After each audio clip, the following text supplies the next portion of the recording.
천국에 대한 두 번째 이야기 시작하겠습니다. 사도 바울은 우리가 죽을 때에 무슨 일이 일어날지 아는 것이 중요하다고 생각했습니다. 그래서 데살로니가전서 4장 13절에 이렇게 말씀하고 있습니다. 형제들아, 자는 자들에 관하여는 너희가 알지 못함을 우리가 원하지 아니하노니 이는 소망 없는 다른 이와 같이 슬퍼하지 않게 하려 함이라. 자는 자들이라는 완곡어법을 사용하면서 바울은 죽은 자들을 이야기합니다. 그리스도께서 재림하실 때에 우리가 살아있다면 데살로니가전서 4장 17절 18절 말씀, 그들과 함께 구름 속으로 끌어올려 공중에서 주를 영접하게 하시리니 그리하여 우리가 항상 주와 함께 있으리라. 그러므로 이러한 말로 서로 위로하라 고 바울은 확신 있게 말합니다. 저번 주부터 우리의 주제는 천국입니다. 우리는 마지막 부활 후에 영원히 그곳에서 삽니다. 그러나 우리의 사랑하는 자들이 죽었고 우리 자신도 그리스도께서 먼저 재림하지 않으신다면 죽습니다. 그러기에 우리는 그리스도인이 죽으면 가는 곳, 누구는 중간 천국이라고도 하고 누구는 낙원이라고도 하는, 쉽게 말하자면 수원역 환승센터 같은, 게임으로 치면 데모 버전 같은 그곳에 대한 성경의 가르침을 생각해야만 합니다. 그리스도인이 죽으면 환승센터에 들어갑니다. 이 환승센터는 과거 땅에서의 삶과 미래 새 땅에서의 부활의 삶 중간의 과도기입니다. 보통 천국이라고 말할 때에는 그리스도인들이 죽으면 가는 이 장소를 가리킵니다. 예를 들어 할아버지는 지금 천국에 계셔, 이렇게 말할 때 이 천국이 바로 지금 말하고 있는 환승센터입니다. 이곳은 임시적인 곳입니다. 우리가 죽어서 가고 몸의 부활 전까지 거하는 이곳의 삶은 저주 아래 있고 하나님의 직접적인 임재와 동떨어져 있는 이 땅에서의 삶보다 훨씬 좋습니다. 그러나 이곳은 우리가 거할 최종 목적지가 아닙니다.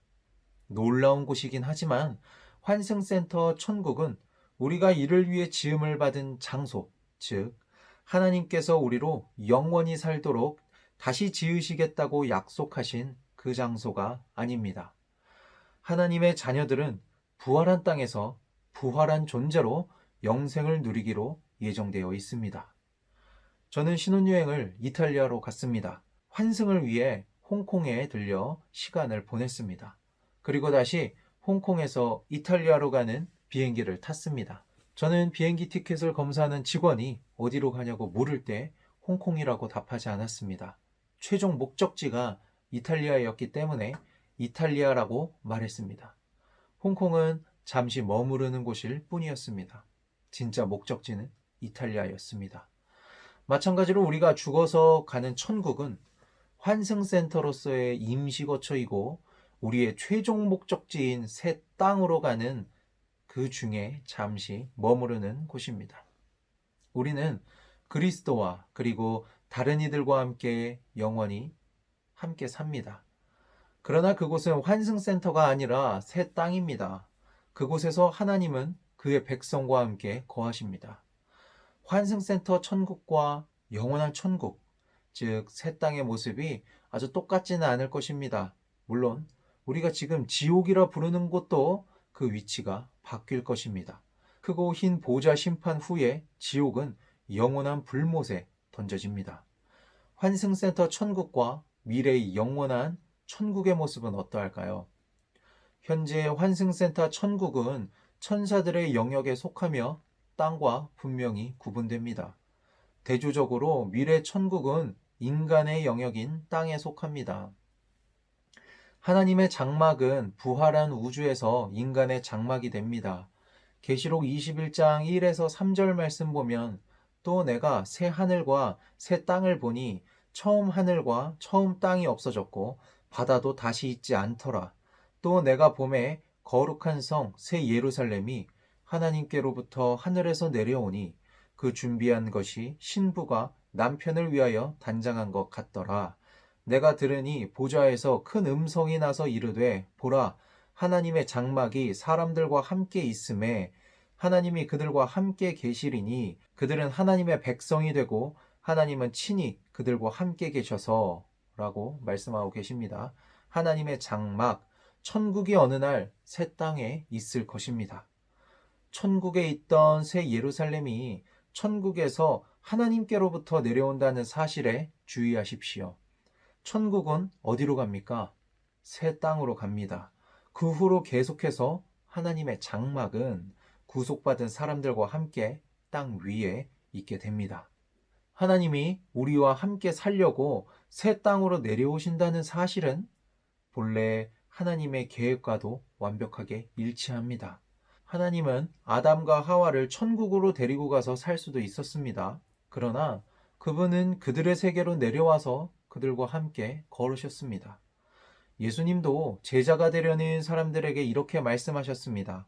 요한복음 14장 23절에 내 아버지께서 그를 사랑하실 것이요 우리가 그에게 가서 거처를 그와 함께 하리라. 우리를 데리고 올라가서 그분을 위해 만드신 영역에서 사는 것이 아니라 직접 내려오셔서 우리를 위해 만드신 영역에서 우리와 함께 사는 것이 하나님의 궁극적인 계획이라고 말씀하고 계십니다. 하나님께서 성육신 하셨습니다. 하나님께서 만드신 그 시간과 공간 속에 인간으로서 거하셨습니다. 새하늘과 새 땅은 공간과 시간을 그분의 영원한 집으로 삼으시는 하나님과 관련이 있습니다. 예수님께서 성육신하신 하나님이시라면 새 땅도 성육신한 천국입니다. 계시록 21장 3절이 우리에게 말하는 것을 함께 생각해 봐야 합니다. 하나님께서는 그분의 백성들을 재배치하시고 천국에서 내려오셔서 우리와 함께 새 땅에 거하십니다. 우리가 올라가 하나님의 집에서 영원히 살기보다는 하나님께서 친히 내려오셔서 우리의 집에서 영원히 사십니다. 여러분, 죽은 후에도 계속 의식이 있을까요? 전도서 12장 7절 말씀에 흙은 여전히 땅으로 돌아가고 영은 그것을 주신 하나님께로 돌아가기 전에 기억하라 라고 말하고 있습니다. 죽으면 인간의 영은 천국이나 지옥으로 가게 됩니다. 그리스도도 나사로와 부자가 죽은 뒤에 천국과 지옥에서 의식이 있는 것으로 묘사하십니다. 예수님께서는 십자가에서 죽어가는 강도에게 오늘 네가 나와 함께 낙원에 있으리라고 말씀하셨습니다. 사도 바울도 죽는 것이 그리스도와 함께하는 것이라고 했으며 몸을 떠나는 것이 주와 함께하는 것이라고 했습니다. 순교자들도 죽은 후에 천국에서 하나님께 땅을 심판해 주시도록 부르짖고 있는 것으로 묘사됩니다. 이러한 구절들은 영혼이 잠자는 것이나 혹은 땅 위에서의 삶과 천국에서의 삶 사이에 장기간의 무의식 상태가 없다는 것을 분명하게 말해줍니다.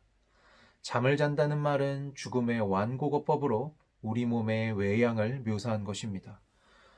우리의 육체는 부활 때까지 잠을 자지만 우리의 영은 천국에서 의식이 있는 상태로 재배치됩니다.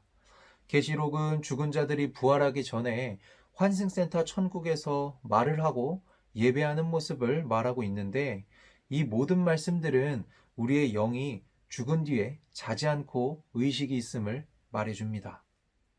우리는 죽으면 믿음의 심판을 받게 됩니다. 이 결과에 따라 우리는 환승센터 천국으로 갈지 환승센터 지옥으로 갈지 결정이 됩니다. 우리가 우리를 대신해 죽으신 그리스도의 죽음을 받아들였다면 우리는 천국에 갈 것입니다. 천국은 눈에 보이지 않습니다. 눈에 보이지 않는 것을 믿지 못하는 사람도 많습니다. 하지만 우리가 누리고 있고 믿고 있는 그 과학을 연구하는 최첨단 과학자들의 연구, 그 연구도 우리가 보지 못하는 차원의 것들이 많이 있습니다. 그것들은 관측할 수 없는 가설이라고는 하지만 우리는 그것들을 믿습니다. 성경은 가끔씩 인간에게 천국을 보여주었습니다. 스데반은 꿈을 꾼 것이 아니라 실제로 천국을 보았다고 말하고 있습니다. 지금 제가 계속 이야기하고 있는 환승센터 천국이 시간과 공간의 우주에 실제로 존재하는 곳인지는 그것까진 저는 알 수 없습니다. 마블 영화에서 나오는 것처럼 우주와 우주 사이를 천사들과 불말들이 왔다 갔다 하는지도 모릅니다. 중요한 것은 환승센터 천국이 존재한다는 말씀이 성경에 있다는 것과 이곳이 과연 물리적인 장소인가를 생각해 봐야 한다는 것입니다. 히브리서 12장 22절 말씀 보면 새 땅에 내려올 새 예루살렘이 현재 환승센터에 있다고 말하고 있습니다. 새 예루살렘이 물리적으로 새 땅 위에 있을 예정이고 또한 그것이 현재 환승센터에 있음을 안다면 새 예루살렘이 현재 물리적으로 존재한다는 것이 아닐까요? 그렇지 말아야 할 이유는 없습니다. 우리가 천국은 물리적인 장소가 될 수 없다는 가정으로 시작만 하지 않는다면 이러한 증거는 실제로 천국이 물리적인 곳임을 설득력 있게 말해주는 것처럼 보입니다. 본질이 영인 하나님과 천사들과는 달리 인간의 본질은 영이면서 동시에 물리적입니다. 하나님께서는 아담을 영으로 창조하셔서 그 영을 몸 안에 넣으시지 않았습니다. 오히려 몸을 먼저 만드시고 그 뒤에 몸 안에 영을 불어 넣으셨습니다. 인간이 몸 없이 존재한 순간은 단 한 번도 없었습니다. 우리는 영적인 만큼 동일하게 본질적으로 물리적인 존재인 것처럼 보입니다. 영과 몸이 동시에 없으면 인간은 인간이 될 수 없습니다. 성경은 환승센터 천국을 물리적인 곳이라고 설명하는 동시에 그곳에 간 우리에게 물리적 형체를 허락하셔서 부활을 기다리는 동안 인간으로서 기능할 수 있도록 허락하실 가능성을 또한 보여줍니다. 계시록 6장 9절에서 11절을 보면 천국의 순교자들은 옷을 입고 있습니다. 몸이 없는 영은 옷을 입을 수가 없습니다. 우리는 부활하신 그리스도가 지금 천국에 계시다고 믿습니다. 우리는 그리스도가 부활하신 후에 땅에 계실 때에 몸은 물리적인 몸이었으며 이 육체를 가진 예수님이 천국으로 승천하셨고 언젠가는 땅에 재림하신다는 말을 듣습니다. 그렇다면 현재 천국에 물리적인 몸의 소유자가 최소한 한 명은 있다는 이야기가 됩니다. 또한 그리스도께서 하나님 우편에 서 계신다고 하는데 이것은 실제로 어떤 것 위에 서 계신다는 뜻입니다. 물질이 없는 곳에서 둥둥 떠 계신다고 생각하면 안 됩니다. 누가복음 16장 19절에서 31절에 나오는 부자와 나사로의 이야기를 보면 죽은 자들에게 물성이 있다는 것을 알 수가 있습니다. 부자의 갈증, 혀, 손가락 등등 이런 것들이 나오죠. 물론 비유일 수도 있습니다. 하지만 이러한 화법을 통해 물성을 지닌 사후세계를 설명하고자 하셨다는 가능성을 배제해서는 안 됩니다. 우리는 계속해서 천국에 대해 이야기를 하고 있습니다. 다음 시간에는 환승센터 천국에서 우리의 삶의 모습을 한번 생각해 보려 합니다. 이 이야기들이 누군가에게는 쓸모없는 잡설이 될 수도 있고 누군가에겐 차마 다른 사람들에게 물어보기 힘들었던 궁금증에 대한 해소가 될 수도 있고 누군가에겐 바라볼 소망이 될지도 모르겠습니다. 우리 청소년부 학생들과 우리 선생님들은 부디 천국의 소망을 잃지 않고 이 어려운 땅에서의 삶을 잘 살아가는 우리 모두가 되기를 축복합니다.